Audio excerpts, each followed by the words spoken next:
Your company just hired a bright, ambitious Gen Z employee.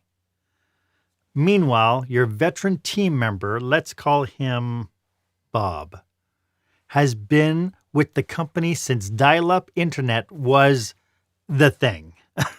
Bob thinks that the new hire lacks work ethic because they don't want to stay late. And the new hire thinks Bob is stuck in the Stone Age because he still prints out all his emails. And you?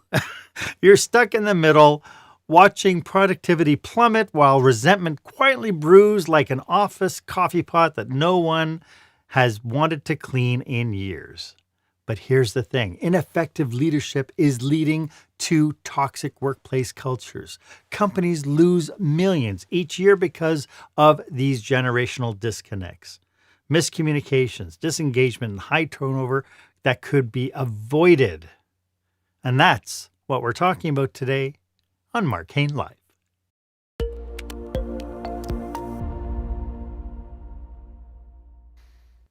Welcome to this episode of Marc Haine Live. This is where small business owners and entrepreneurs pick up core skill sets to create the show-stopping, jaw-dropping experience that your customers and your employees deserve. I am your host, customer and employee experience strategist, Marc Haine, and today my guest is generational dynamics and engagement strategist, Mary Cooney. We are going to be pulling back the curtain on one of the most costly and overlooked challenges in businesses today, and that is generational disconnect in our workplaces. We're going to uncover why so many teams struggle with things like miscommunication, disengagement, and labor turnover. More importantly, how you, as a leader, can turn generational diversity into your company's greatest competitive advantage. So stick around. This is a conversation you can't afford to miss. Of course, my one request is please make sure that you subscribe to this podcast, and please make sure that you share it with your circle. Knowledge is power, but only if you share it. I'd love to see the business community really rally around the work I've been doing since March of 2020, the day. And, let's face it, this is all free. So why not go ahead and share it and help make other people better as well? So let's be honest. Workplace culture is kind of a mess right now. I mean, we've got like 5 generations of people in the workplace, and you've got boomers who believe that loyalty means staying in a job for like 30 years, and millennials who think that a 2-year tenure is practically retirement. And of course, you have Gen Z asking, why do we need the meetings? Why can't you just send me an email? Meanwhile, turnover is skyrocketing, engagement is plummeting, and somewhere in between, managers like you are left wondering, is it me? Is it them? Or is my workplace slowly unraveling before my eyes? If you've ever struggled with getting different generations to actually talk to one another, let alone work together, you are not alone. It turns out that businesses are losing up to like $1 trillion every year to turnover and disengagement, much of it caused by generational friction that no one is even addressing. And that brings me to our question of the day.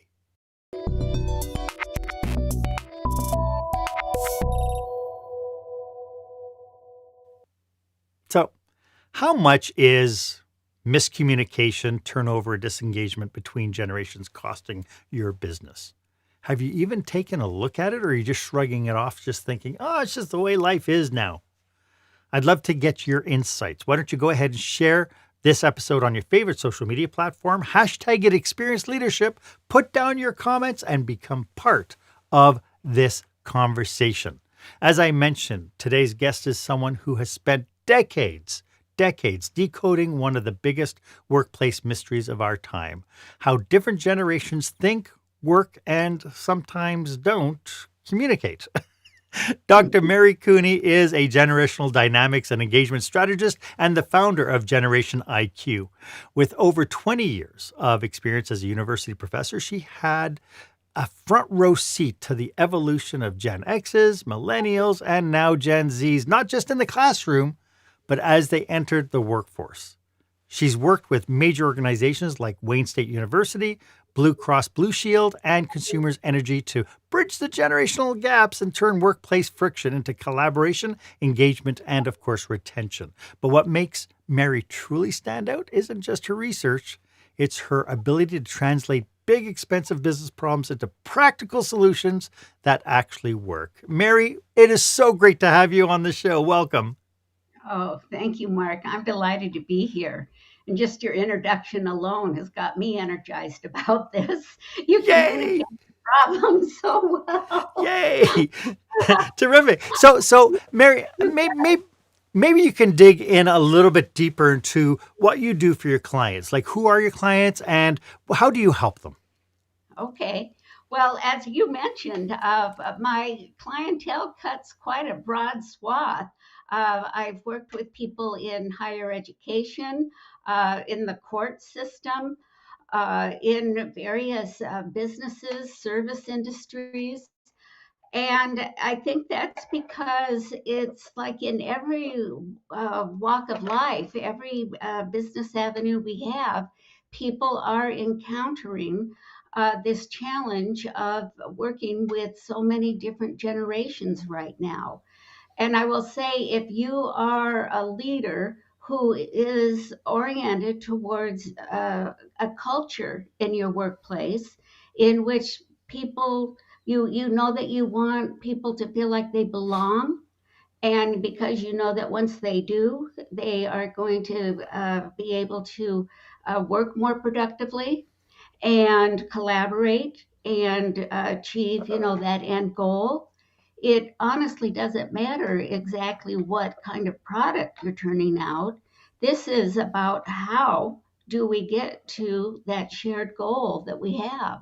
Hmm.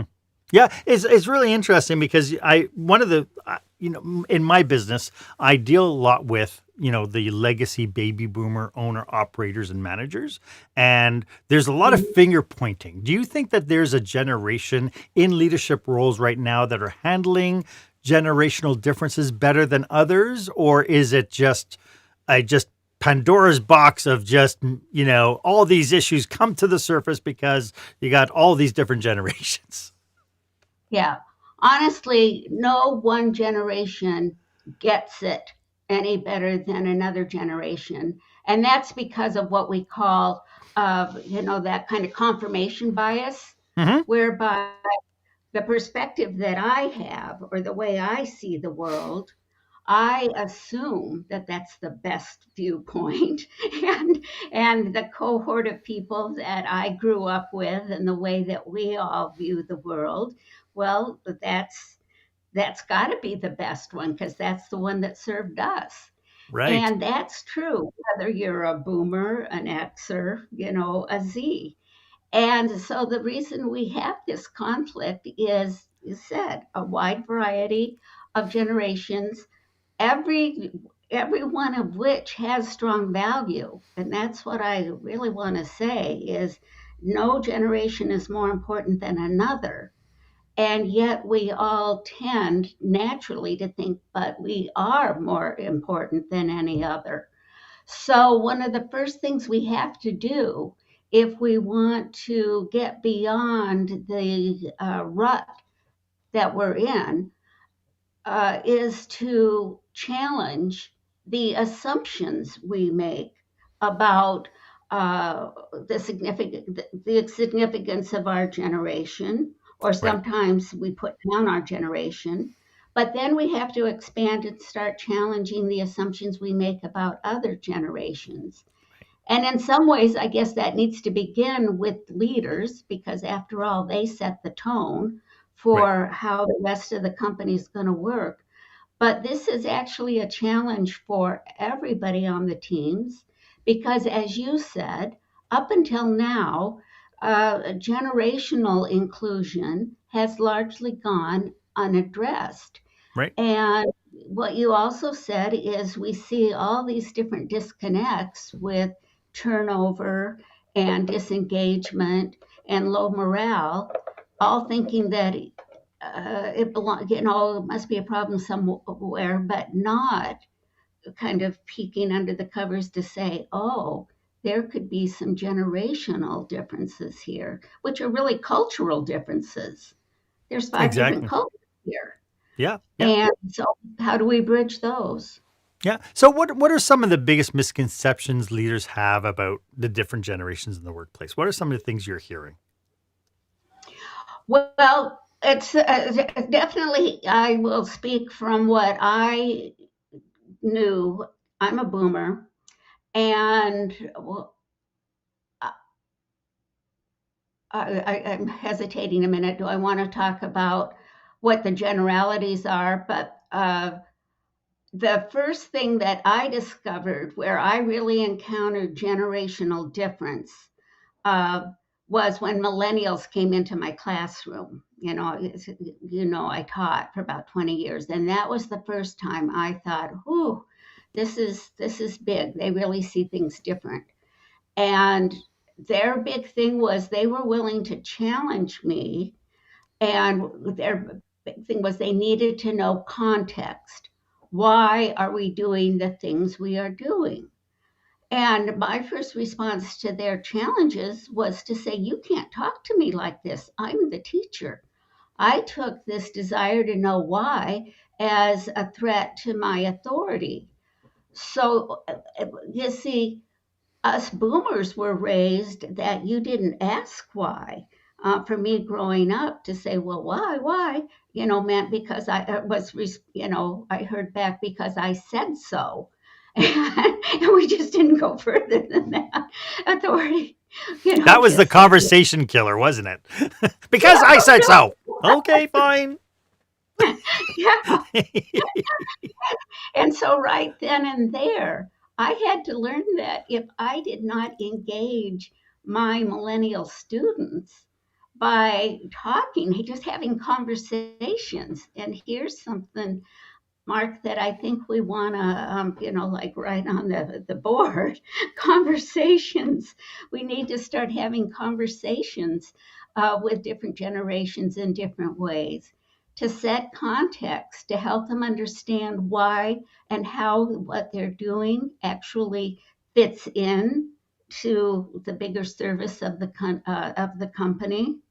Um, I had to recognize that this millennial generation were very engaged learners, active. They were not going to just sit at their desk and passively do their work. So when they started saying to us, look, I have access to all this technical resources, and I can do the same amount of work, but I don't have to do it at my desk. I don't have to do it at traditional times of the day, and I will still give you the work you're looking for. Us boomers, because we did not know anything different. What do you mean you're going to do this different or do this in a different manner? Hmm. For me, work is a place. I do go to work. I don't understand. And this is where I believe for us to get past these generational disconnects, millennials need to understand why us boomers can't see it different, like in our bones, but the boomers, by the same token, have to understand that the world that the millennials are growing up in are not the same world that the boomers grew up in. And Right. therefore, there's no way they're going to function successfully if we expect them to live and work the same way we did. Right. It's not only not necessary, but it's not very useful. And what's interesting though is right now the millennials are the parents of the Gen Zs. Yes. And so that in itself has manifested some other extraordinary anomalies as well. So what are some of the common signs that a company might be struggling with generational disconnects? What should leaders should be looking out for? Well, I would say one of your first telltale signs is look at your turnover, like you said, your attrition, Hmm. and see what you can figure out about um, generational segments as that pertains. And in other words, if a lot of your turnover is coming from younger generations, people that have been there a short time. Now, like you say, you're not going to have folks there, uh, uh, like as lifetime careers. But certainly, if they're leaving before that 2.5, 3 year mark, if they're heading out the door, like no sooner than you got them on board, and I'd say less than a year, you probably have, I would say that's a symptom that they're having trouble working with people older than them, because 9 times out of 10, that's who their manager's going to be.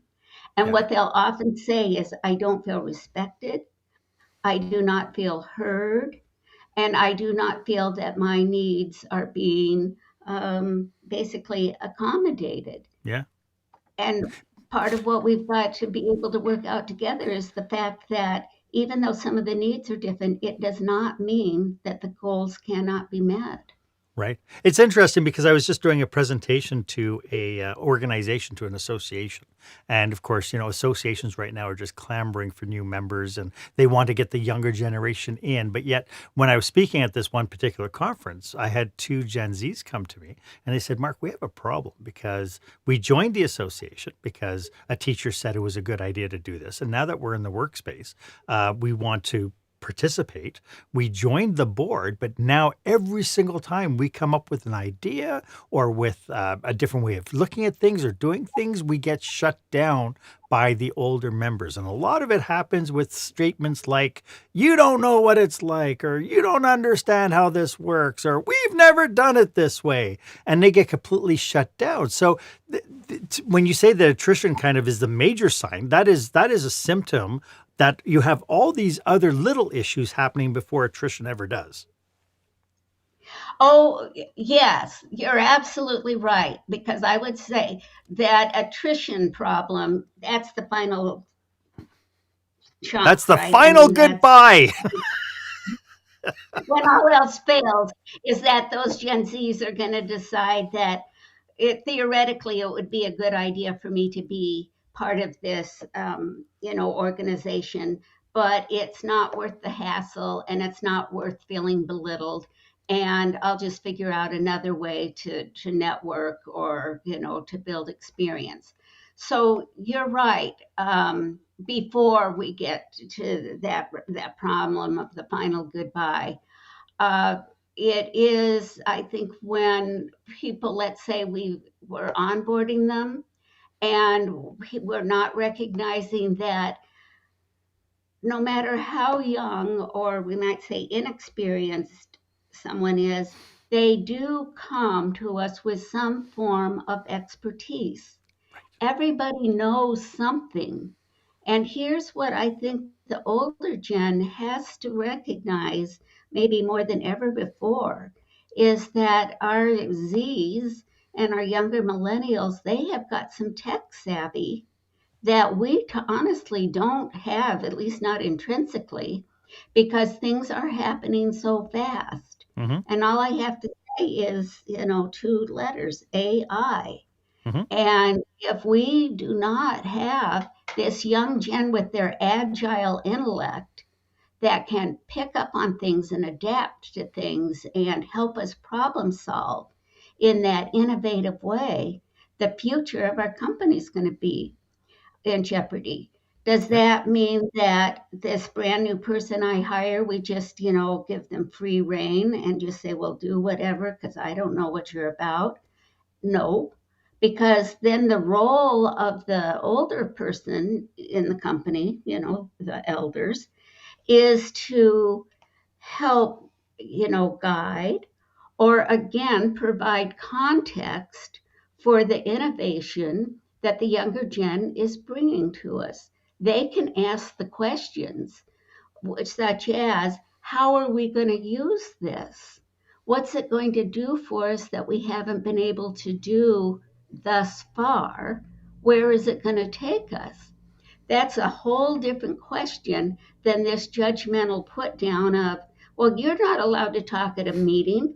You haven't been here long enough, or you can't speak until you've got 2 years of experience. Right? It's crazy because what it takes to hire these people, we put them through a whole process of vetting and making sure that these are the best candidates on on the planet to come in and support our businesses, and then they step through the door and you go,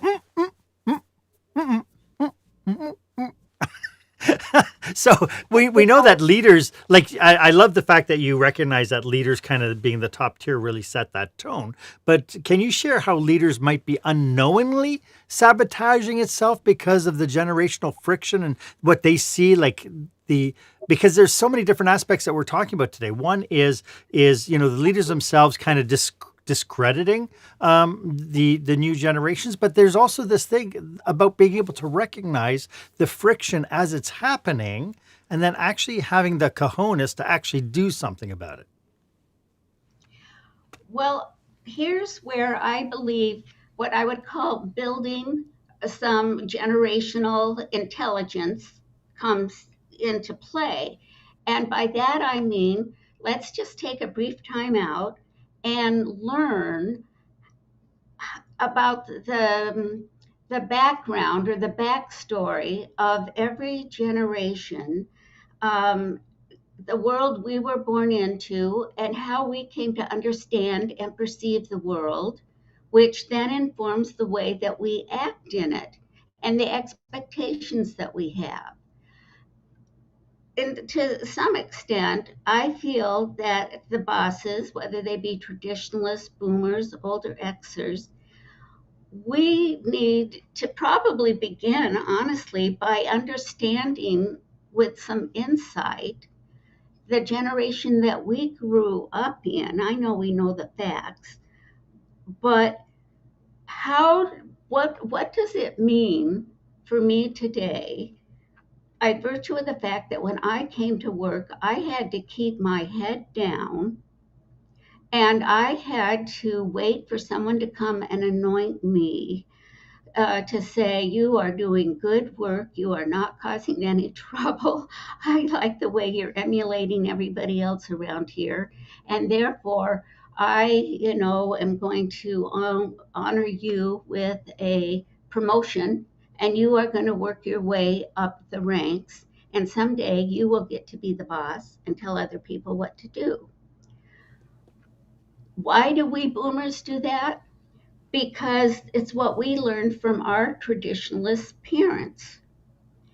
And it actually did work for us. But you see, for us, the less you say, the more you comply, the more that it pays off. And we need to recognize that the fact that we don't get to lead the way we were led is really kind of not fair, because I've been waiting all these years to finally get to be able to boss other people around and to have them say, yes, sir. And I am in kind of meaning, yes, sir, right away, sir, okay. And instead, we are encountering a workplace in which we need to collaborate, we need to listen. We need to share some power. We need to take into account different things, flexible workplaces, flexible time. And honestly, but I think I can say this to you because of the kind of business you do, I think there needs to be a little time to grieve that this is not the world I expected to have right now, expected to function in. I need to retool. And I know you don't have a big meeting about that, but it's okay to be a little sad and then have to say, well, or a little angry, and then say, but those aren't the cards life is dealt. So what are we gonna do unless I plan to close and lock the doors, the company doors, the day that I retire? Because Hmm. I'm not gonna have a legacy unless I find a way to bring people on that I can mentor, that I can encourage, that I can recognize that here you are, the future. Welcome.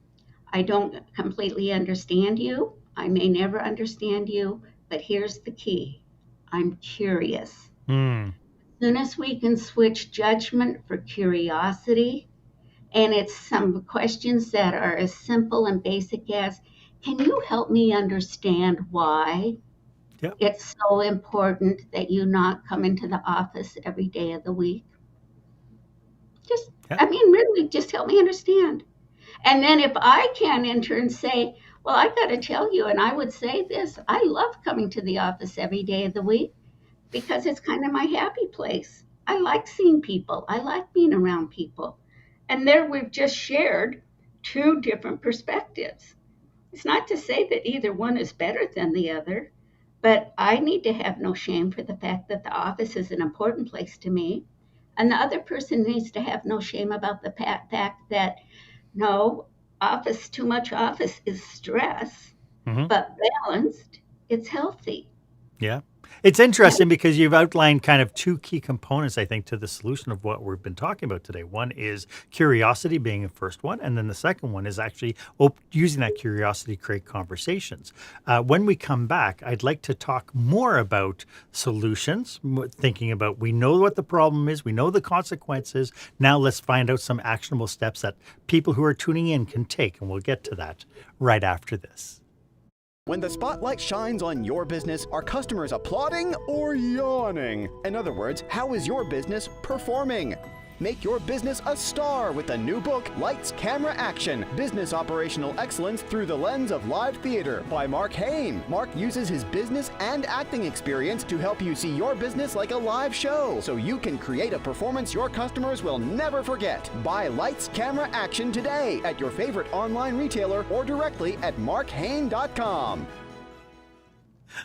Welcome back. I am speaking with the fabulous Mary Cooney. We talked about, just before the break, we talked about the two key components that Mary outlined, which was this idea of curiosity first, which I love, and then, of course, being able to bring that into communication.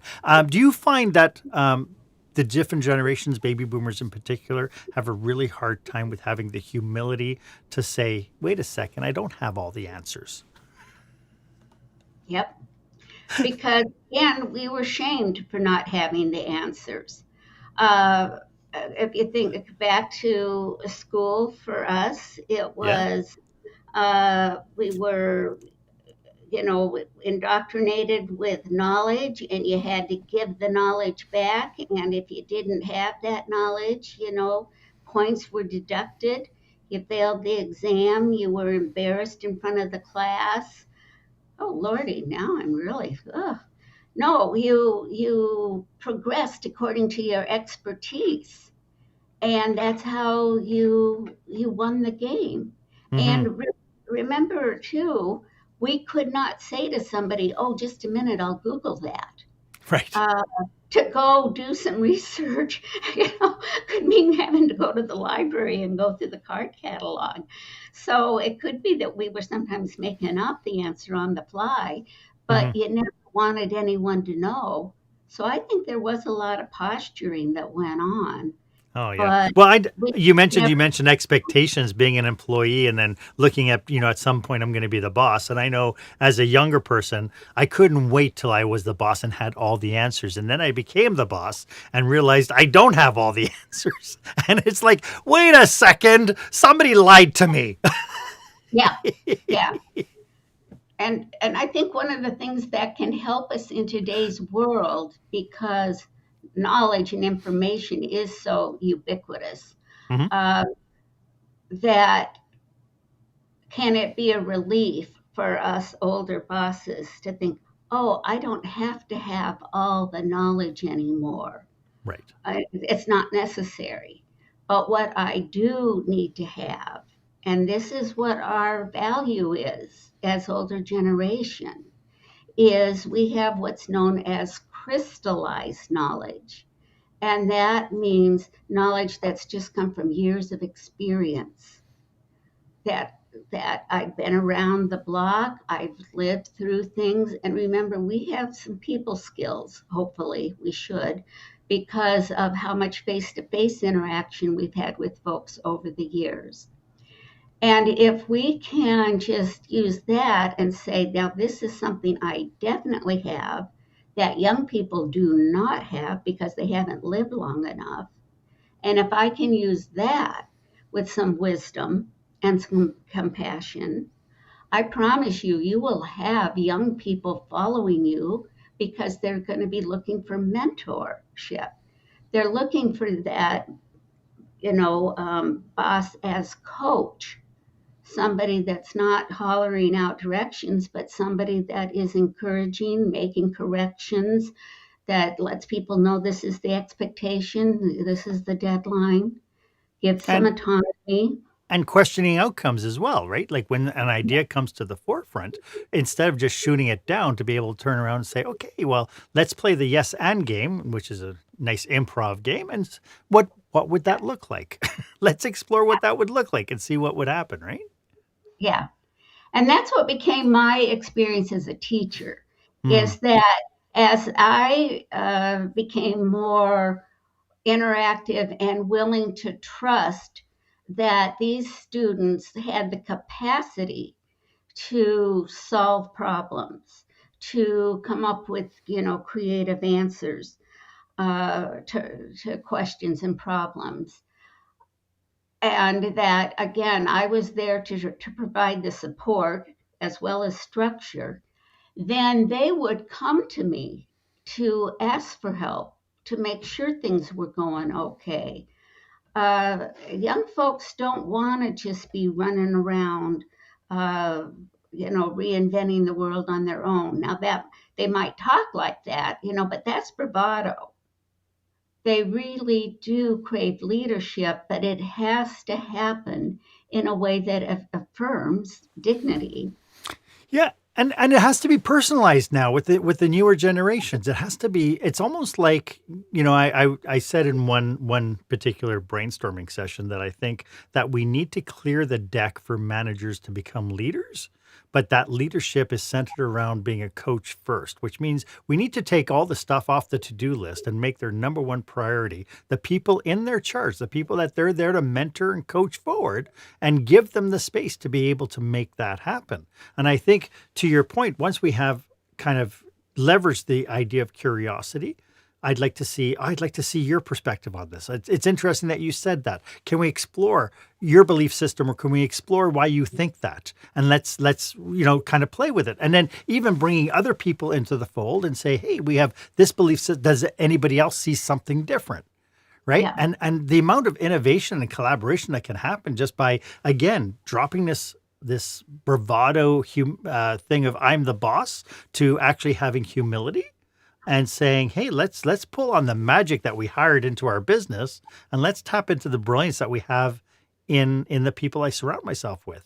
And Doesn't this is sound that hard, Mary. It doesn't sound that hard. and, and sometimes all it takes is allowing somebody to come in, and in this case, I'll say from the outside, to just Yeah. sort of help break the ice a little, because this is a conversation we haven't had before.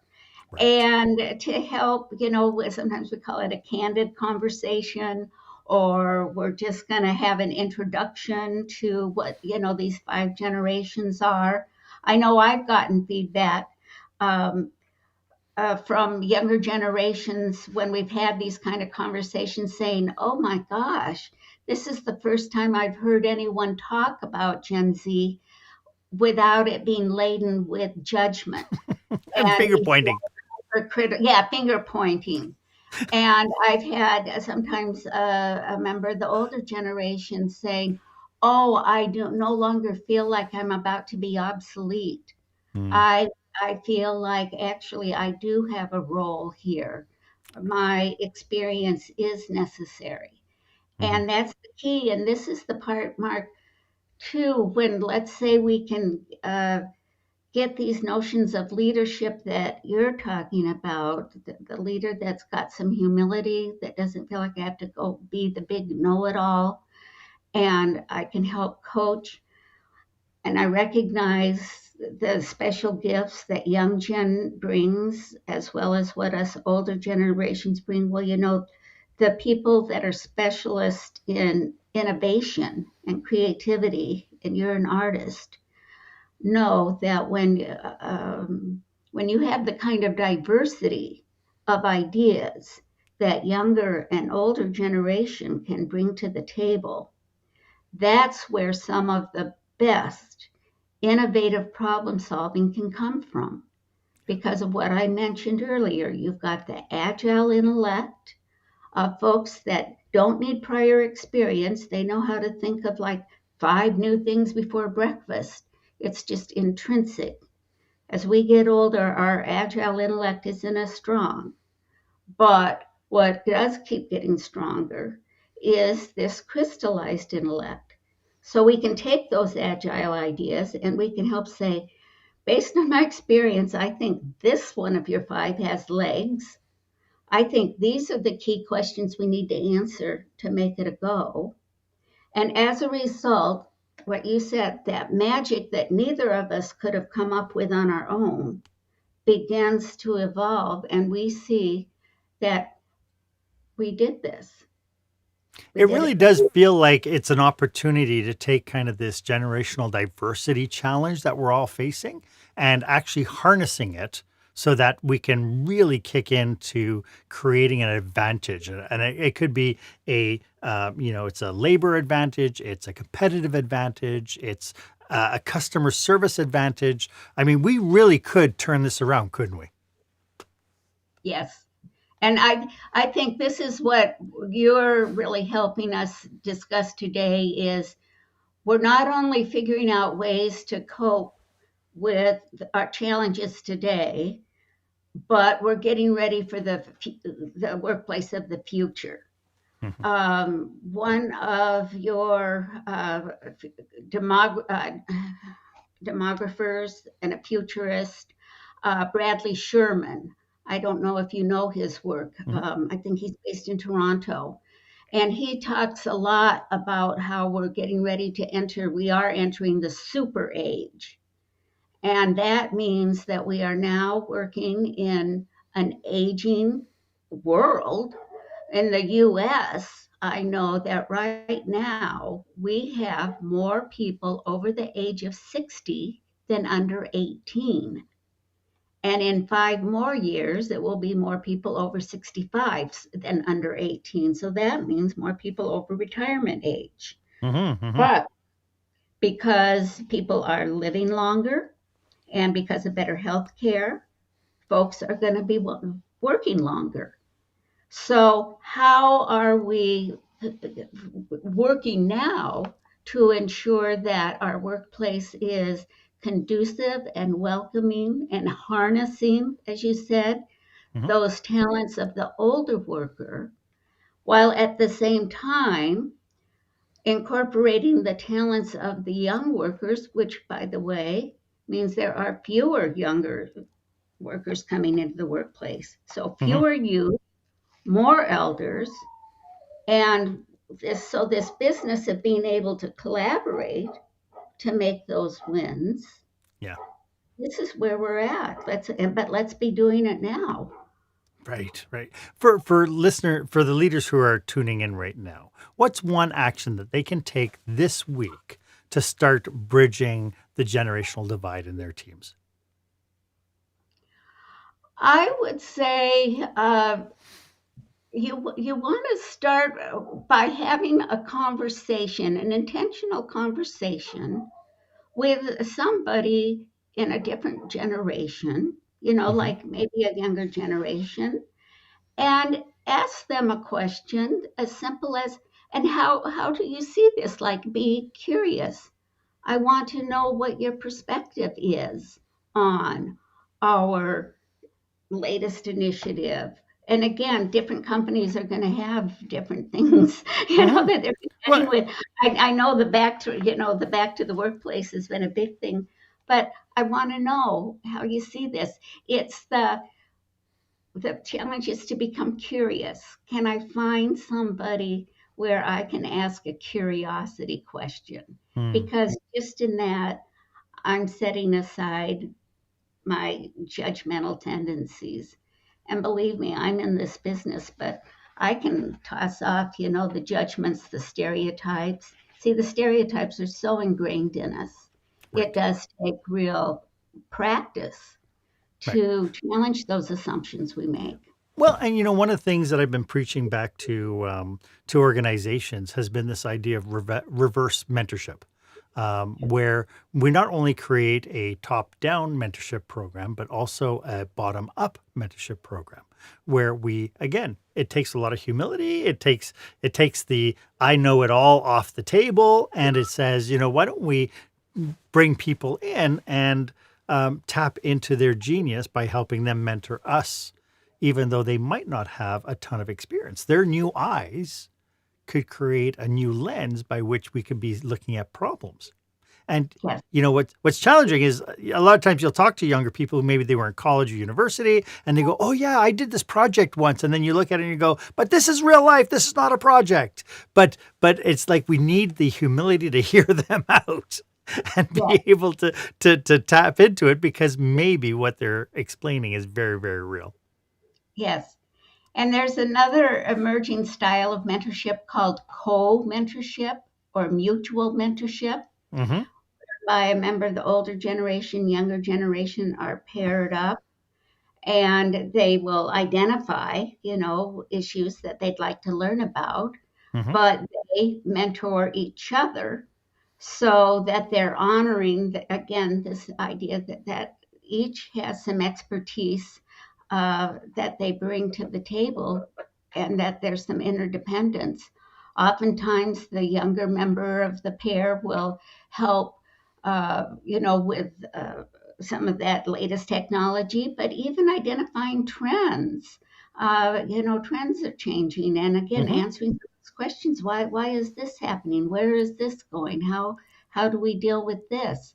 And Yeah. can you imagine being a younger again, employee and having somebody consult you to ask, well, please help me understand something you're an expert in, which is Mm-hmm. being like Gen Z. And what the older mentor can do is help with career issues. What's the trajectory? Where do I go next? What do I do on that day? I'm just going to walk out of here because I can't take it. When that older person can say, I know just how you feel because I almost did that 30 years ago. And let me tell you, but can do it in that way. Then, and there are studies that say that they found that this co-mentoring goes a long way in retention, Mm-hmm. and it goes a long way in knowledge sharing. And it can be the crux of some of this innovative work, too, that we've talked about. And what a great way to break down that barrier too, right? Just to say that we for the common good, we're going to have this co-mentoring existence. I'd like to get into some of the most common challenges that leaders face when they're trying to improve the situation with intergenerational teams, and we'll get to that right after this. When you're delivering an important speech to a huge audience, it's easy to lose your place or go way over time. Give yourself an advantage with the Pro Speaker Presentation Speech Timer app. No more checking your watch or calling for time. The Pro Speaker Presentation Speech Timer app keeps you on track with easy-to-see timers, even changing color for visual prompts during your speech. And you can set audio cues to practice, or set it to vibrate so you don't even have to look. Be the pro you know you are. Download the app at speakerpresentationtimer.com. Welcome back. I hope you're getting a ton of value from today's episode. As you can tell, Mary and I are on a mission to support businesses just like yours. So if you belong to an organization that could use our help, or somebody who might be planning a leadership retreat or a conference, drop us a line. We'd love to explore how we could be of service to you and your people. Our contact information is in the show notes. Mary, can we talk about the role that training plays in overcoming the challenges and building required skills? Because that's one of the things we talked about upskilling, but I think that if we want to implement some sort of a change within our environment, you did mention bringing outside help in. So it would be bringing somebody like yourself or myself in as kind of trusted advisors. But what role does training play when we want to kind of shake up the status quo and get people to kind of merge together intergenerationally?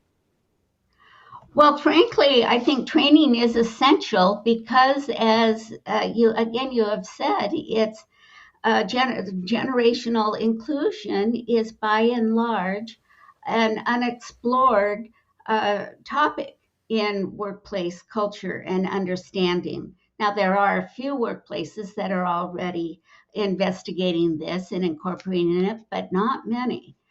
And where I think some one way to start as an organization could be if you have employee resource groups. Uh, do you have one?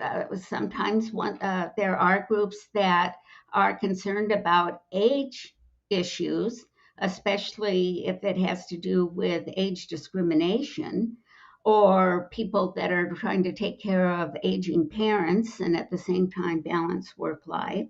Well, is one way to get started, having that group sponsor a training that introduces this idea of intergenerational connections and inclusion?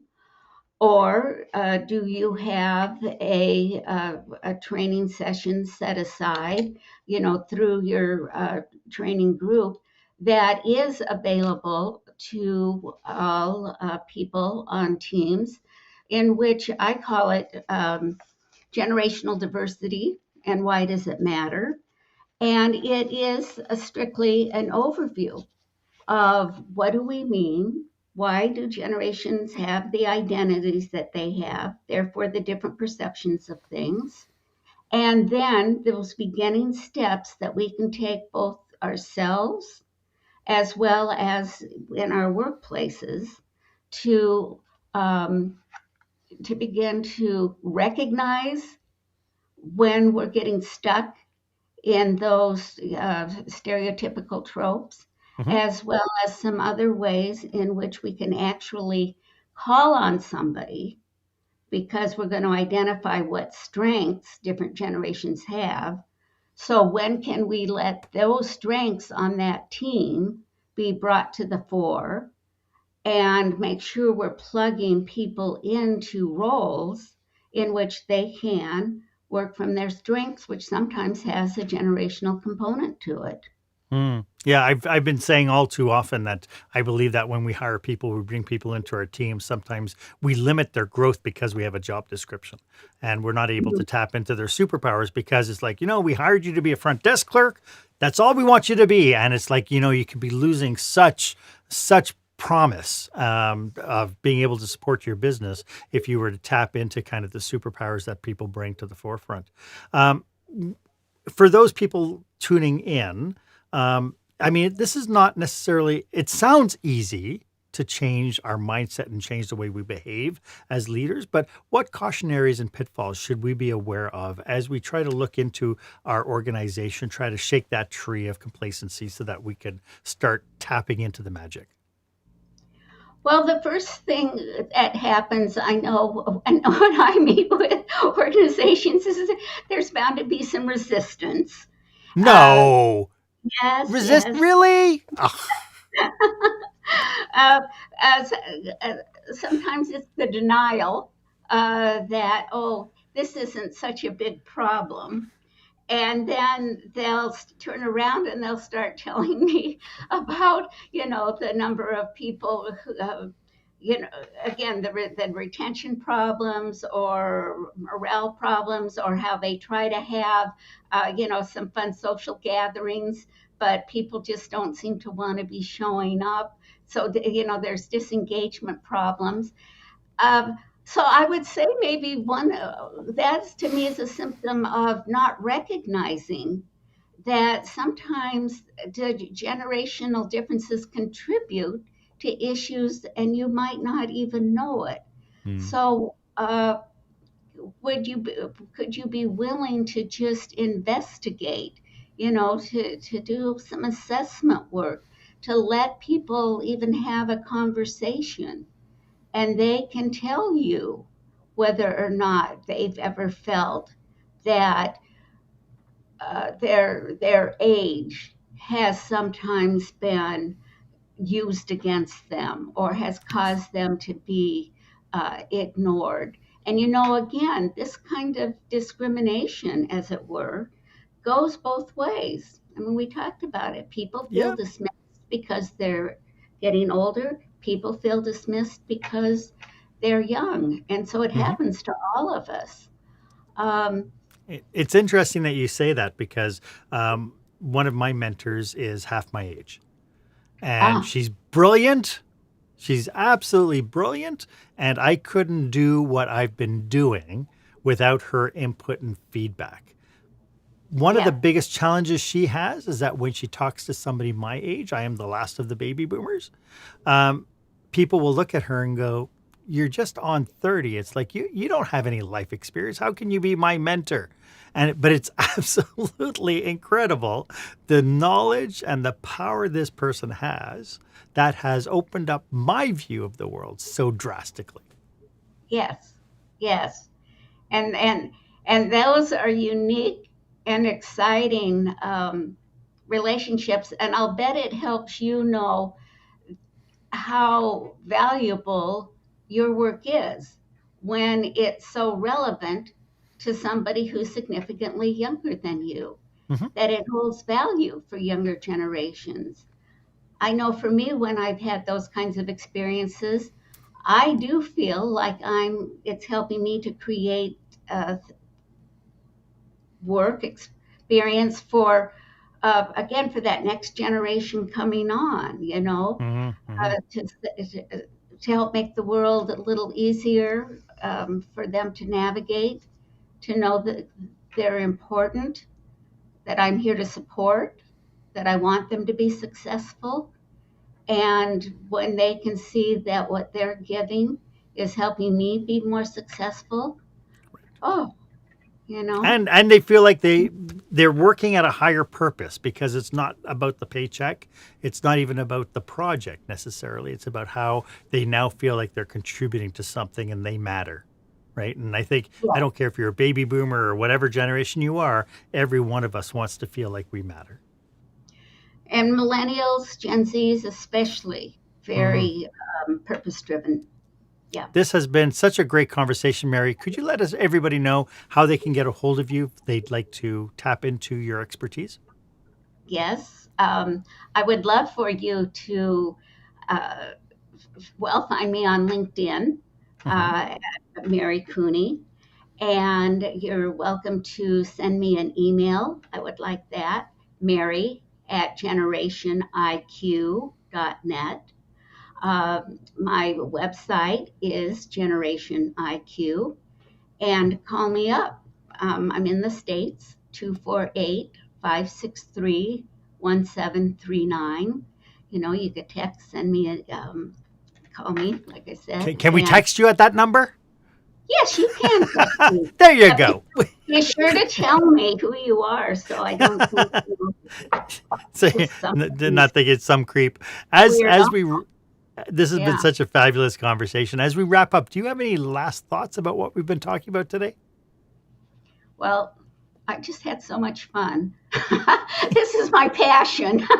So anytime somebody lets me talk about it, um, I do think that it's just about overcoming maybe that initial hump. The generational gap has been around forever. Hmm. There has always been this idea that there's going to be a struggle between older generation and younger generation, and that's just the way it is. And I think our new opportunity now is to actually say, if we can get beyond that kind of binary us versus them, harness that energy because it's different. We each have the different things. We can make for some powerful things. And I think that's something we could use a lot of right now is Boy, opportunity to make things more powerful. right. Yeah, no, absolutely. Mary, thank you again. I really appreciate you being here and sharing your knowledge and passion and your expertise. It's just been absolutely brilliant. Thank you for joining me today. Thank you for having me. Do you have any questions about today's episode? Or maybe you're thinking, hey, we could really use a complimentary 30-minute brainstorming session with Marc or even with Mary. Well, good news. you can snag a spot on my calendar. You just have to hit the link below, the one that's marked, meetwith.marchaine.com, and you're all set. And of course, if you want to get in touch with Mary, her contact information is there as well. As always, I am at your service. If you haven't done so yet, though, please, why don't you go ahead, subscribe to this podcast, and go ahead and follow me on social media. I love sharing information, sharing anything that makes leaders better, and I appreciate you being here. Thank you so much for joining me. My name is Marc Haine. I hope you stay safe, stay healthy, and I hope you dare to be the exception.